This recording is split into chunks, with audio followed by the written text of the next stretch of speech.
This is Hard Parking, brought to you by Right Honda and Right Toyota out of Scottsdale, Arizona. Merry Christmas to all of you. If you notice, I've been kind of dropping some classic episodes. I'm really busy around here. There's a lot of things I still haven't caught up. But for this week, I decided to drop a classic as well. This is the second time that I've had Noah R. Nelson on the show, and many of you are listening to this or you're relatively new to the show. So about Noah, he's a writer, he's a producer. He's done Secrets and Lies, The Oath, Hawaii Five-0, CSI. His dad is Craig T. Nelson. So if you don't know who Craig T. Nelson is, just look him up. Very popular. But Noah is tremendous. And I met Noah through a really dear friend of mine named Catherine. And we built a friendship. And this episode that we did earlier this year was from his trip to Burma for 3 months last year. And he went over there and thought he was just taking notes and taking photos so he can document and write a movie or a documentary.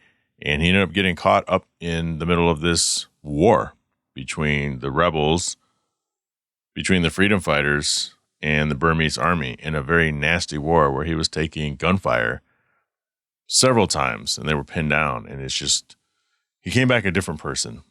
But, you know, he also recently joined us on One Drink Wednesday because he's such a good guy.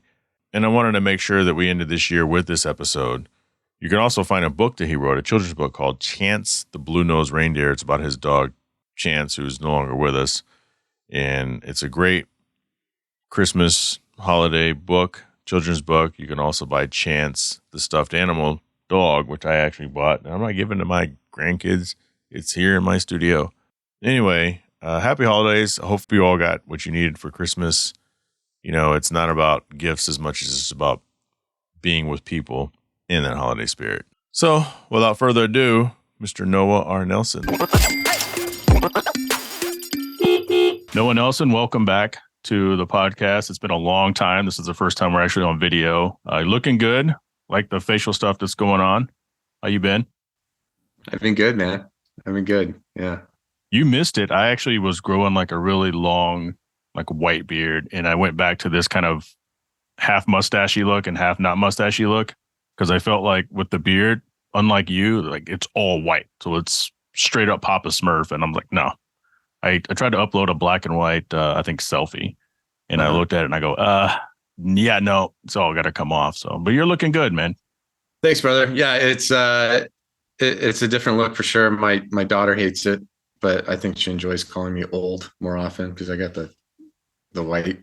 But yeah, I like it. It kind of helps hide my double chin. So, you kids, you know, we got the same problem here. Every time my wife changes something, she goes, well, I go, ask me what I think. I'm your husband. Don't ask the kids because they're going to tell you they don't like it because it's not what they're used to.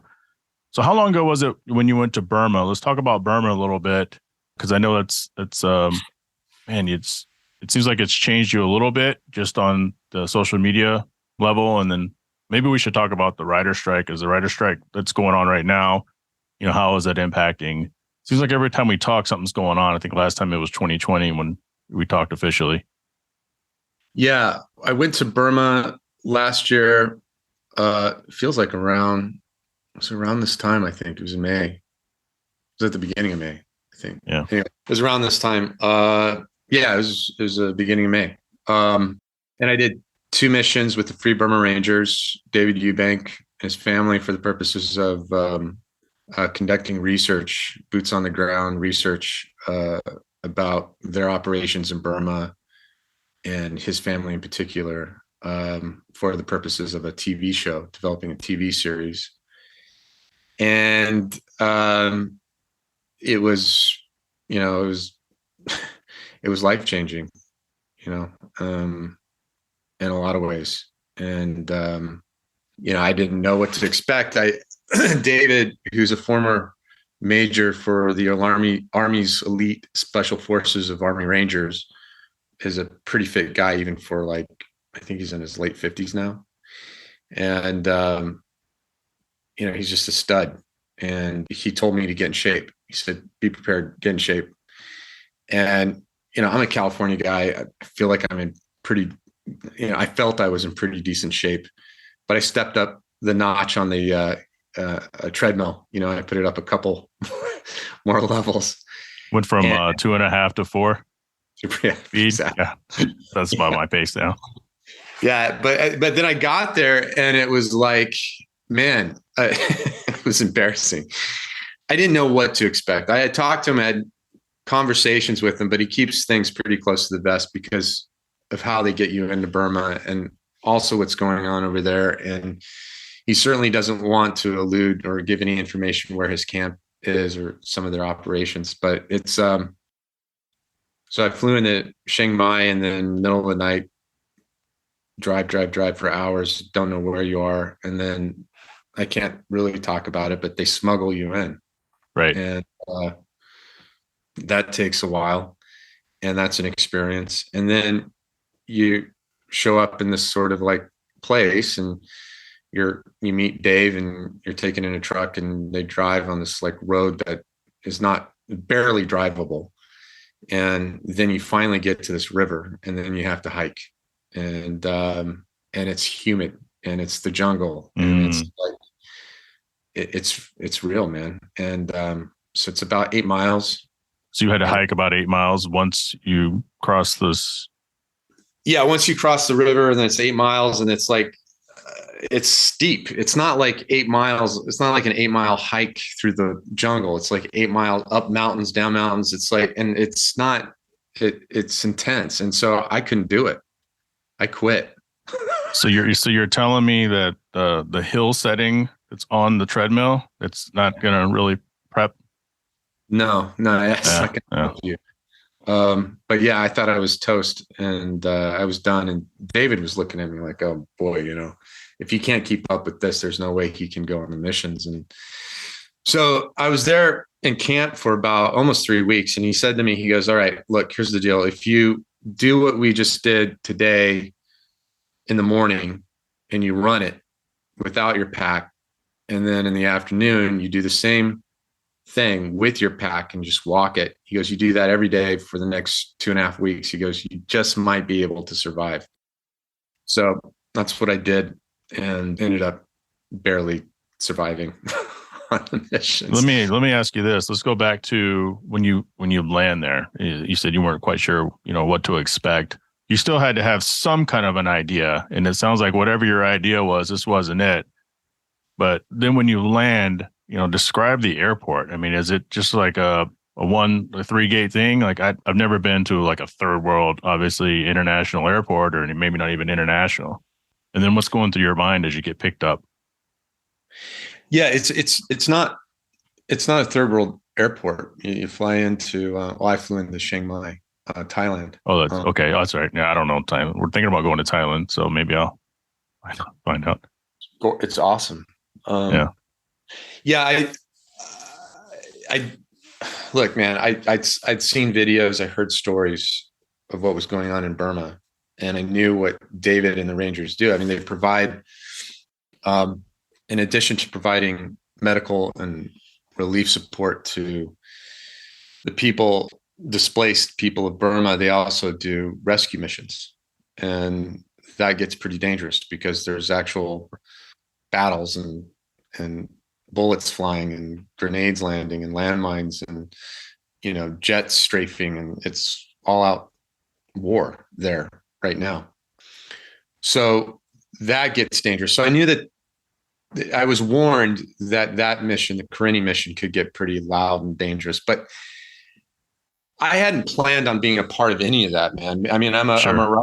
So my thing was, I'm going to go there. I'm going to hike. I'm going to stay back. I'm not going to get involved with any of that. Interview a few people, get a story. Yeah. Take some pictures and go home. Yeah. Get to know the family and, get a sense of the place. And that's not what happened at all. I mean, that happened, but I also ended up getting directly involved on multiple occasions with stuff. And particularly towards the end of the Karenni mission, I was hunkered down with a bunch of the Rangers and the medics, and they were taking wounded soldiers. They were, the resistance army was launching this assault on a Burma army camp up on this hill. And it was straight out of like a Vietnam movie from the 70s, man. It was like, here's the jungle, here's these guys. And I'm watching them and the bullets are going and mortars landing. And it's intense. And I'm hunkered down in this little grove of trees, and I'm taking video of them bringing guys in who have been wounded. So they've got, they're close to death. And then they take them and they try to patch them up as much as they can. And then they take them to another place, which is a second CCP point, is what they call it, casualty collection point.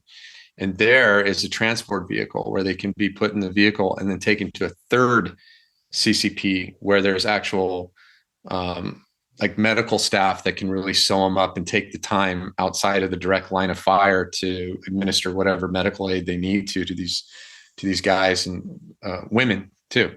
So it's pretty intense. And so I was hunkered down with these guys, and I'm right there near the front line. And next thing I know, there's chaos and people are yelling really loudly. And it was funny because right before that happened, I felt something fly right by my ear, and I thought it was a strange Burmese bug.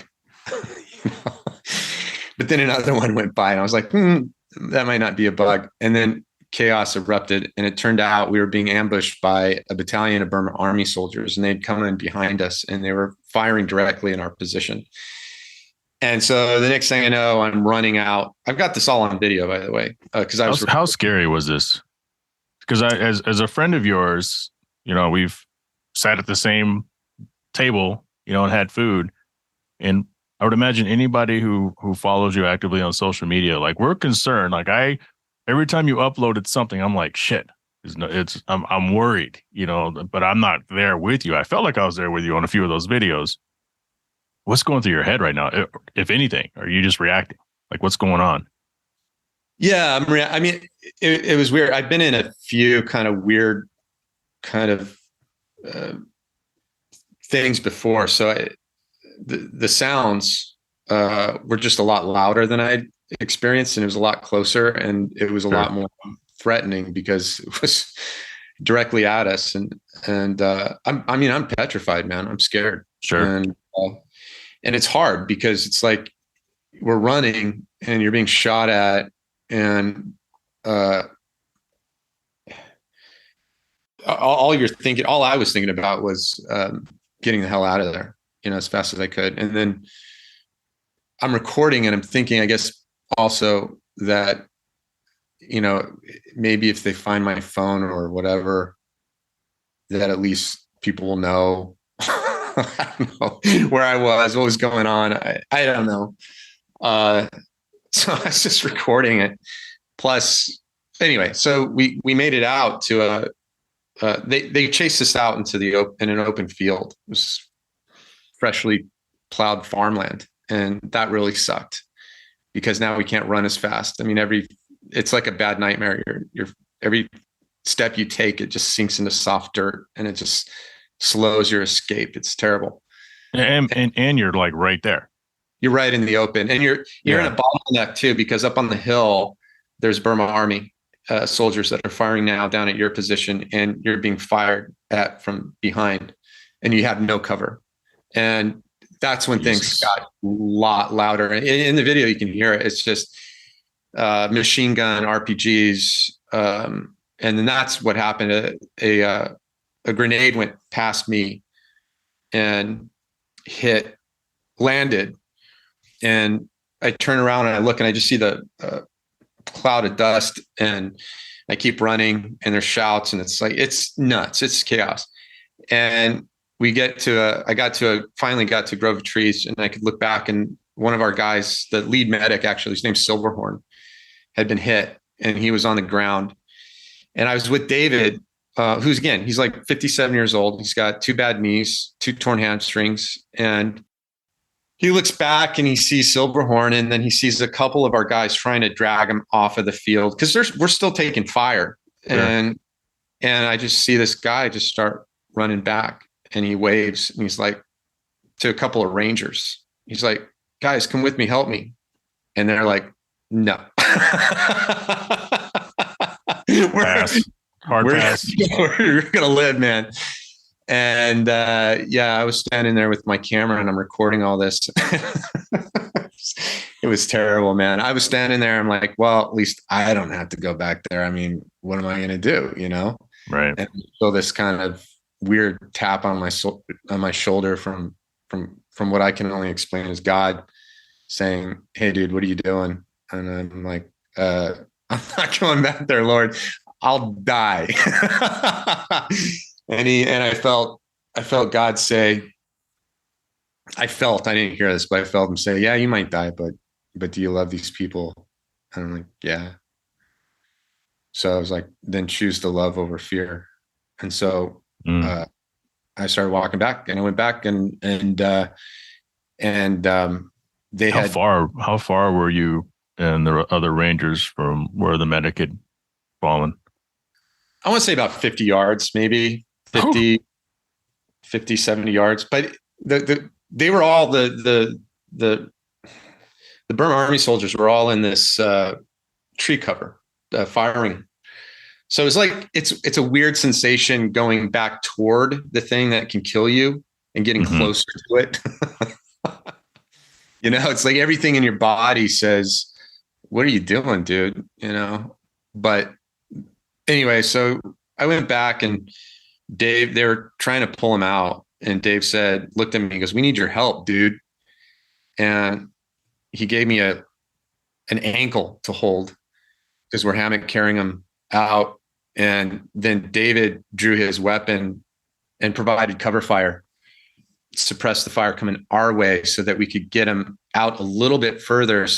But he was bleeding out. That was the other thing. He was bleeding out, and he's a medic. And so he's communicating with one of the Rangers who could understand him, that if we didn't patch him up there right then and there, he was going to bleed out and die. And it was being communicated back to him that if we don't get you out of here, we're all going to die. We're all going to get smoked. But David felt like he had suppressed, he and Gage, who was one of the Army guys, Army volunteers who was with us, could suppress gunfire for the time being. And then they patched him up, and we had like 2 minutes. He asked me to keep time, and he goes, "You guys have 2 minutes." And then Gage, who's a trained Army medic, patched him up best he could to stop the bleeding long enough to get him to a truck.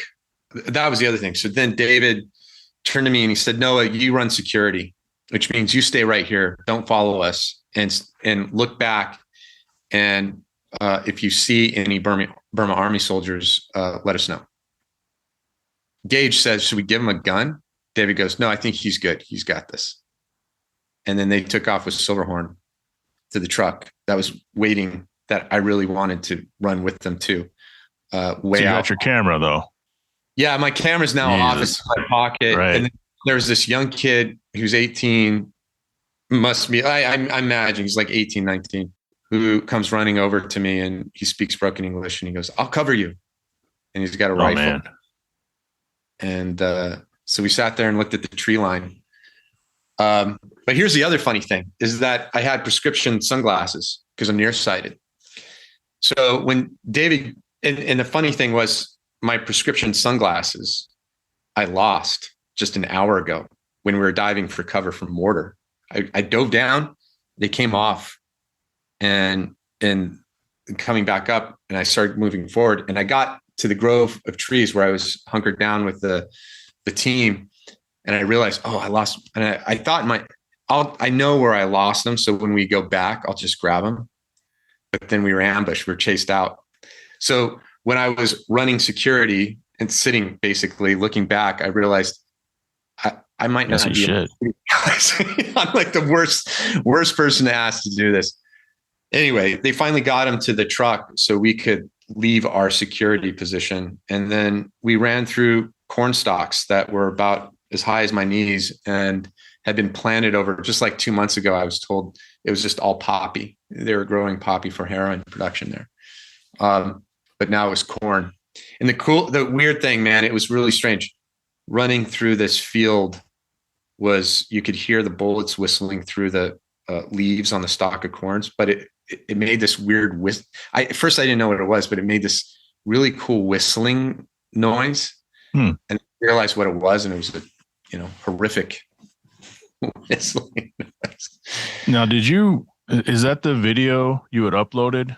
That Trying to Yeah, remember, I thought you had uploaded a video of someone getting kind of hit. yeah. I uploaded it for a bit and then I took it down. Okay. I plan on releasing it along with some other stuff later. How long were you over there the whole time?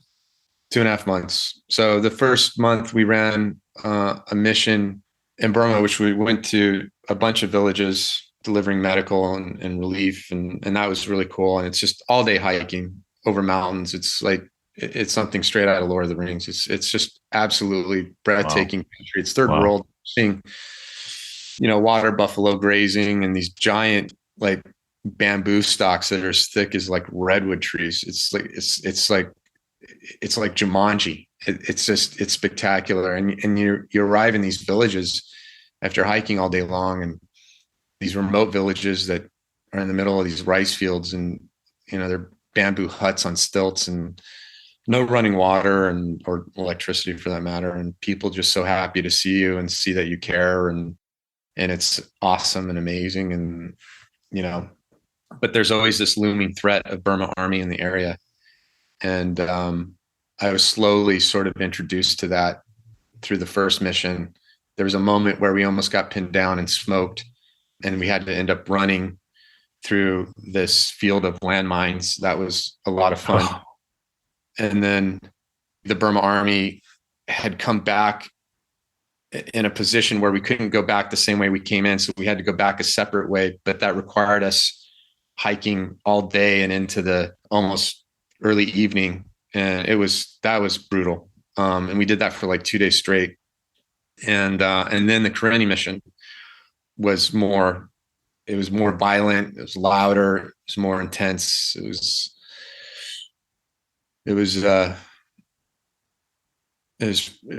pretty, and it's bizarre, man, because I felt an immense amount of responsibility when I left, because tell the story. Yeah. And not just about David and his family, but about what's happening to these people over there.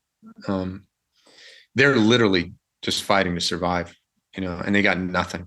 They got guns that have been handed down to them that sometimes break, and if you imagine being like, let's say 14 years old or 13-year-old boy, and your father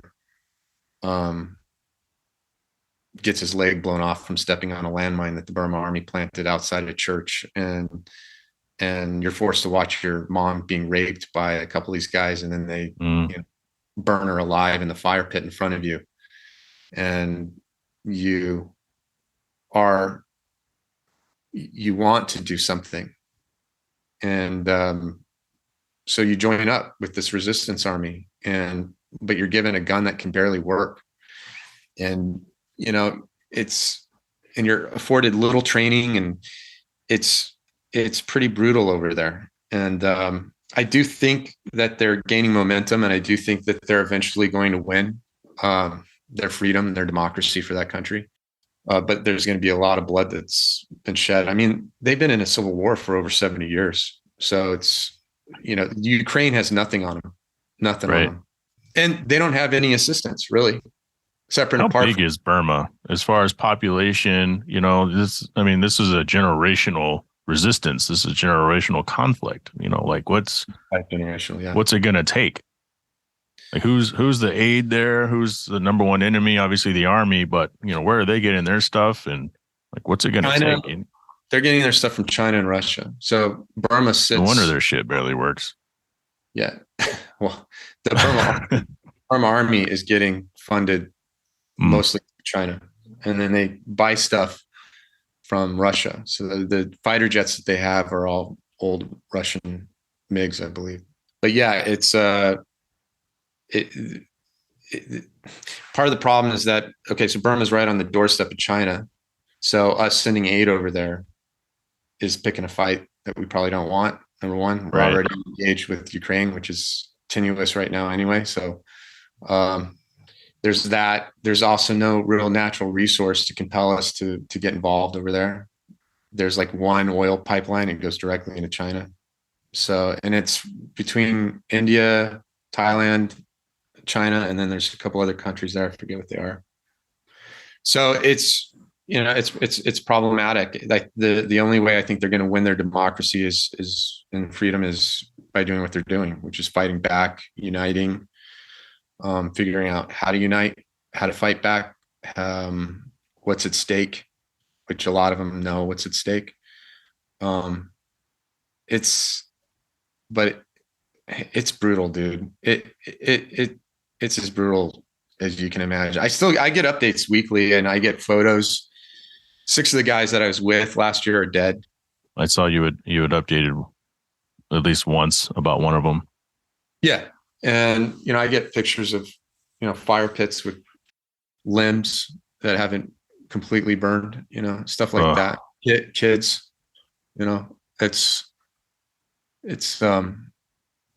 it really, it's hard because it puts me on a place of outrage and anger, but also fuels my desire to tell a story.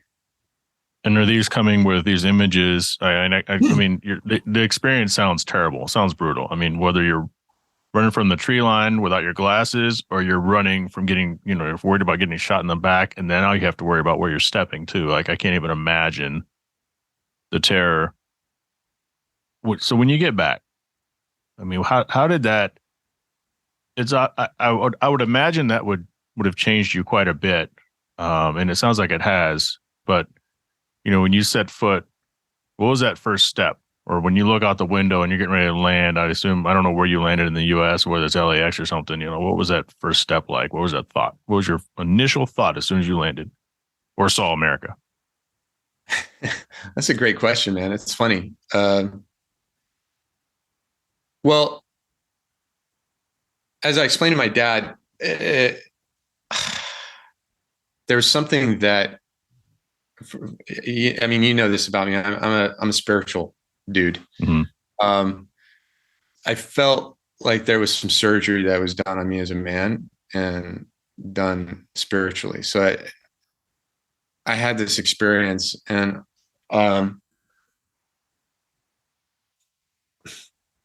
kind of, the culture there is, one of the things of the culture there is they live every day as though it's their last, because it could be. So, like, as one of them put it to me this way, he said, our lives are like water on a leaf. You never know which way it's going to fall. Oh, man. And it's a concept that you hear, not being able to understand that at all, right? Because I'm from LA, I'm a writer. I plan as much as I possibly can, like Christmas, Thanksgiving. It's like, these guys aren't thinking about that at all. But after being there for 2.5 months, and after being in a lot of really scary places with them, and experiencing the joy on their faces and hearing their stories, and basically just falling in love with these guys, and these people. And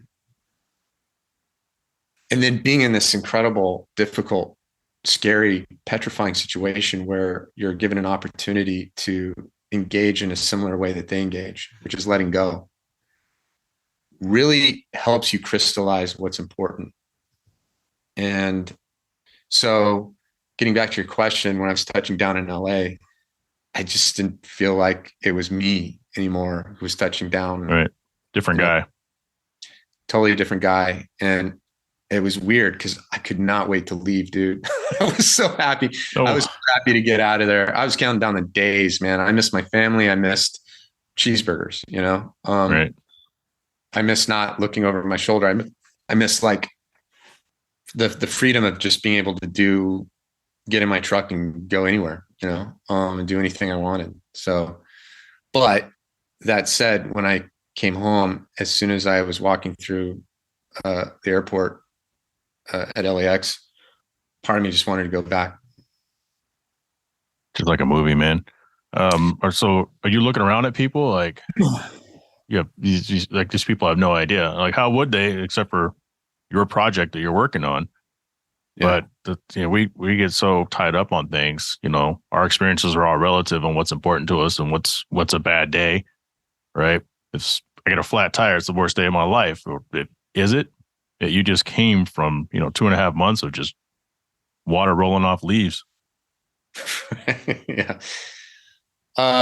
Yeah, it definitely changes your perspective about things for sure, and also people, and about, just being grateful for what you have and being grateful for the day. And, it made me want to get out of Hollywood more than ever. It made me, where I was sort of like, there's a lot of great things that I love about LA and Hollywood and this town, Right. and some of the best friends that I have, some incredible relationships that I've made have been because of this business. But, I could care less, honestly, about this project or that project. I mean, I care, Sure, I get it. Yeah. but all the stuff that goes along with it, it's like, I just don't care. I care less. I didn't care so much before I left. I care even less after I came home. And like I said, I still miss it. I miss it. I miss being over there. I just talked to David actually 2 days ago, and he was saying, "Yeah, we got to get you back out here, brother." He goes, "You're a celebrity here now, and got your photo up on the wall, photos of you up on the wall now." And he goes, when they do this movie, you're going to have to come back out here. You know that, right? And he's about to go back in, but it's the action is picked up over there, and it's gotten worse. It was bad when I was there. It had gotten worse when I was there, but it's picked up even more so now. So.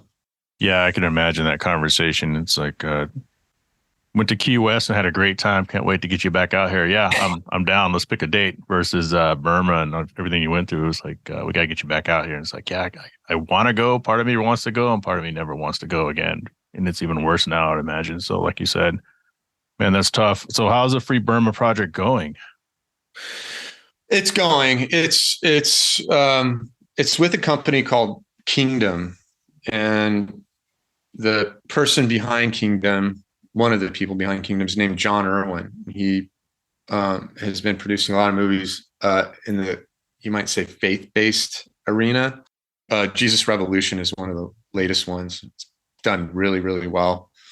He's a really great filmmaker. He's a director, I believe writer too. And so, they were the ones who financed my trip over there, basically, and picked up the project to develop as a series. They've been talking about developing it as both a movie and a series now, which is exciting. But we'll see if it happens. I don't know. We're waiting.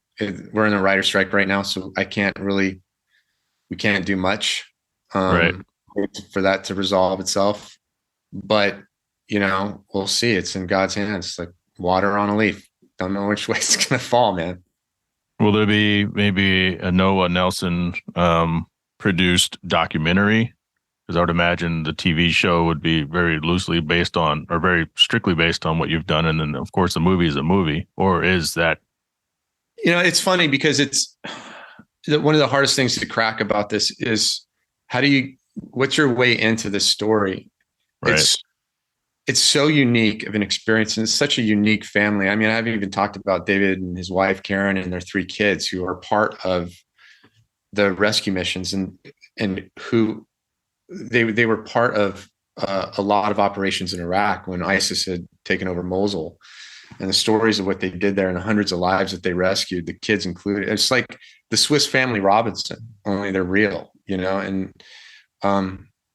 it's such a unique story. It's hard to just tell it that way. There's a way into it, and I think the way into it is someone like me who, in some ways, an everyday Joe who just goes over there and finds himself this insane situation to do one thing, to write an article, to tell a story, and then get swept up and into a bunch of guys who are, some of them are military volunteers, from different, a Marine here, Army guy here. Right. And ends up helping in a lot of ways Almost like a Tears from the Sun, Tears of the Sun scenario. So you get like a leading person to kind of play the role of your contractor guy, and then maybe that's the Hollywood end, I guess. Yeah, my dream is Mark Wahlberg. My dream is Mark Wahlberg. I think he'd be great. Play Dave. Yeah, honest. Yeah, I keep seeing him. I don't know. See what happens. But I'm sure The Rock would do it. He'll do anything. I love The Rock. I think he's a little too big to play David, but yeah. Nobody knows, They show the real pictures at the end. You're like, oh, really? Wow. Guy's like 5'6", 120 pounds. No, I know he's not that, but those guys, believe it or not, David would always say, he's like, because the muscle guys, they show up here and they think they can keep up and they can't. It's those guys, you can't keep up. The guys that I mean, you got to be in such great shape, man. I mean, just incredible shape to keep up with them. It's intense. There's probably not a lot of fun parts about the trip. Of course, there's some, great experiences close to heart. Let's talk about the overall culture. You missed cheeseburgers. What did you eat there? A lot of rice and sometimes mystery meat. Sometimes the food was really good. You'd stop in a village. Hey man, it's farm to table. Right. They go out in the jungle and they pick stuff and whatever's growing, whatever's in season, they come back and it becomes part of the stew with the rice and whatever it is. Is there anything that you had that you may not have known what it was, or you knew what it was? You're like, wow, this is I'm going to miss this, whatever this is. And I don't mean to make it sound like everything's disgusting. I love rice. I can eat rice forever, but the mystery meat and stuff like that. I mean, good food is good food. Yeah. It's funny. I was not a big rice fan before I left. And, just by virtue of the fact that you got to eat what you got to eat, man. I became a rice fan. And since I've come back, I eat rice. I was like, I'm happy eating rice with every meal. It's strange. I also grew up in Hawaii and rice is a big staple there too. So that's right. It's just been, eventually I had to accept it, and I've embraced rice. But yeah, I don't know if I should tell this story. You've already led into it. Yeah, I know. Well, you can get creative with it. Look, man, you're in a third world country, so you gotta let go of all your preconceptions and your ideas, and you gotta understand. These people grew up without in a different part of the world. PETA is not over there. So Sometimes you eat whatever you can catch. And there are still a lot of dogs running around sometimes. And kind of wild though, right? Yeah, they're all kind of the same breed. There's not like breed dogs. Like the Mexican street dogs, they have like the super weird look, and they're all kind of the same. Yeah, exactly. So one night I got to camp. It was late in the evening, hadn't eaten anything yet, and one of the volunteers, great guy, comes walking up to me. He goes, "Noah, guess what's for dinner?" And I'm like, "What?" And he goes, "It'll be staring back at you if you open the lid." And it was. And I'm like, "Okay, I'm passing on dinner tonight." And he goes, "I'm going to be honest with you. I've had some." And I'm like, "Yeah." And he goes, "It's pretty good." And I said, "Yeah." I said, I believe you, but no thanks. Yeah, exactly. So I said, camp is you set up a hammock and you set up your tarp over your hammock because it rains every night, just about. And that's where you sleep, man. And that's where I slept. And that's actually a luxury too, because most of the time, if you are sleeping in a hut, you're just sleeping on a hard bamboo. So anyway, set up my camp, set up my hammock. And I was about to call, and I engage. I said his name. Great guy comes walking up to me with the shish kebab. He's like, "Are you sure?" And I go, "Yeah, man." I said, "Get that thing away from me." He goes, "I guess I'm barking up the wrong tree." Vehicles. I believe you had uploaded a video where you guys were driving in a truck with no windshield. Maybe you were taking fire. I don't remember. It was a while ago. Is that is most transportation like little scooters and small like motorcycles, or they just got like anything miscellaneous? So yeah, This is the automotive portion of this conversation, right. So in some of the more remote areas, they've just started using motorcycles to get around. It's dangerous because motorcycles make a lot of noise and expose them to any Burma Army soldiers that might be in the area. But they have started using motorcycles in some of the remote areas. We had ponies in the first part of the mission, and walked everywhere. But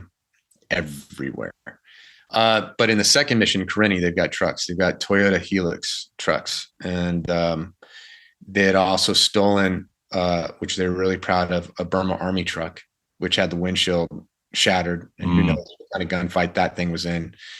And it was not safe at all, man. It was the funniest thing, and we would motor around on like it. Let me just tell you this: from the moment I showed up in Burma, the very moment to the moment I left, there was not one comfortable minute that I had. Everything was like, you just didn't know what was going to happen. It's just like anything could happen. And so it was a giant Burma Army truck, and we would load up the Rangers in the back, and I would kind of like help take us around.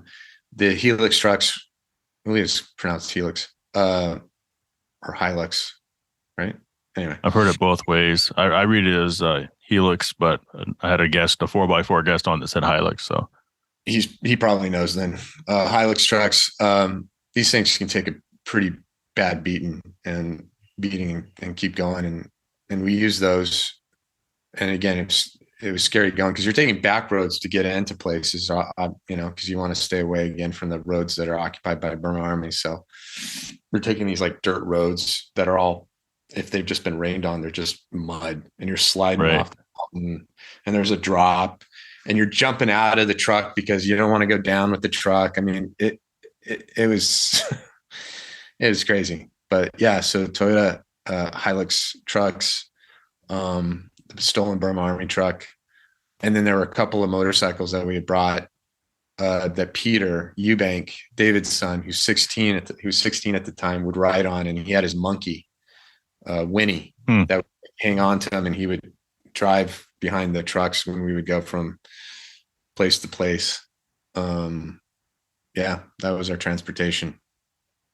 No, I appreciate you sharing that with me. I've been very curious since you got back. I'm like, oh, is this a good time? Is this a good time? I know he's busy. He's going through a lot of stuff. Is this a good time? So as always, thank you for being willing to be a part of this. Will you be joining us on Wednesday anytime soon?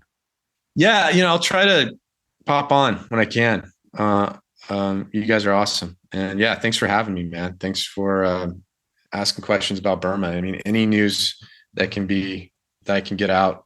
I'm writing an article right now about my experience over there that I plan. I don't know. Can you hear my dog snoring? I heard something just now, but I mean, it could have been a chair moving for all I know. Dog's so bored. I'm writing an article right now that is about my experience over there and the TV series and potential movie that's going to come out about it. Hopefully we'll shed a little bit more light on what's going on over there. But yeah, any opportunity I have to talk about it, I jump at. So I appreciate you inviting me to come on, and I appreciate your questions. They're great questions. And I hope that I didn't have any of them written down, man. I'm just like, God, okay. You're natural. I got some questions. Yeah. You're natural. Yeah. I have one question for you, because last time I tried to get an answer on your NSX, like it's how fast it goes from 0 to 60. You were kind of evaded it. So I'm wondering what I don't know. Is it? You don't know? On the new car? Yeah. It's like sub 3s. I don't know. I haven't timed it myself, but some publications will say like 2.9, 2.8. Some publications will say 3.1, but I feel comfortable saying it's a sub 3 second. Yeah. That's awesome, man. I thought it was, hey, next time I come to Gilbert, there's a lot of new houses here. If you're looking for a place to relocate, Gilbert, Arizona, man, that's where it's at. Too hot for me. But who's down there? You know who's in your area is Gage. the guy I was with last year. In fact, I Oh, think no kidding. I think he's getting married this week. I think he's either in Mesa or Gilbert. He might be in Gilbert, actually. Okay. Yeah. So next time I'm down there, I'll hit you up if you're free. I'd love to grab dinner. Sounds good. Is there anything we can do? People who watch this, listen to this. I say watch because this is on YouTube as well at some point. But what can we do, or do we just wait for the article and everything to come out and go from there? No, don't wait, man. I encourage everyone to educate yourself about what's going on over there and see how you can get involved. I mean, there are places that you can donate money to that can find its way over there to keep these people fed and also there's a lot of kids, that are displaced and put into these camps that need, like, there are teachers there, but they need school supplies and stuff like that. So, money does find its way there. It's largely through the churches, Catholic Christian church, that's been supporting people over there. So if you get online, I'm sure you can find some. Look up FBR, Free Burma Ranger. Donate some money to them. See what you can do to get involved with what they're doing. They're a legit organization, and what they're doing over there is incredible. So, yeah, man, just get involved if you can. Spread awareness. Thanks, Noah. All right, dude. Thank you again, man. Appreciate it. This was the last show of the year. I'm going to start the new year with a classic as well, I think. I haven't 100% decided, but there will be a new intro. So be listening. The car is going to sound a little different. It's modernized. I want to thank Right Honda and Right Toyota for WellOnline.com, Celestial Wireless Services, Patreon Business Porter, Kuya Automotive out of Winter Garden, Florida. Been with me since pretty much the beginning. Automotive Specialty Tool out of Owings Mills, Maryland. Bell Construction out of Caledonia, Michigan. Beak House Small Home Design out of Ashburn, Virginia, and Traverse City, Michigan. Shipping success with the one and only Wes Tankersley out of Boise, Idaho. If you're a musician to help the podcast upgrade, feel free to join the Patreon for as little as $3 a month to get access to bonus audio as well as show swag. A special shout out to Mark Stoneman, Catherine Cox, Eddie Ramos, Richard Reyes, Byron Jones, Bojong, Alex Gummy, Andrew Bunkley, and Yasser Chiba. If you want to email the show, hardparkingpodcast@gmail.com. Follow me on Instagram @jpfenning or @jtravels, and join the Hard Parking Violations Facebook group. I can't grow that you telling the world how great the show is. Let's do this. Let's grow this thing together. Again, Merry Christmas. Have a Happy New Year, and I will talk to you all next year. Finally got around to trying that Arby's Wagyu burger. It was all right. I ain't like the little dressing shit they put on it. Now it's stripping time. Ain't nobody got time for that. Shut up!